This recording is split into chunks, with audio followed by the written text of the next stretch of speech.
Hello, কি করছো সবাই? আমাদের তো এখনও খাওয়া দাওয়া হয়নি। তো আজকে সেরকম কোনো প্ল্যান নেই, কারণ কালকে থেকে ছেলের পরীক্ষা।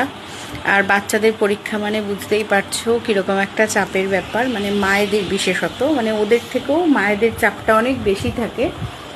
তো এর জন্য আজকে আর সেরকম সত্যিই কোনো প্ল্যান করিনি। ভেবেছি বাড়ির সবার সাথে যেরকম থাকি অন্যান্য দিন সেরকমভাবেই কাটাবো। কি আর করা যাবে বলো, সব কিছু তো হয় না। ও যেহেতু ছোট মানুষ, ওকে নিয়ে বেরোলে পরের দিন যেহেতু পরীক্ষা, ওর জন্য আর আজকে সেরকম কিছু প্ল্যান রাখিনি।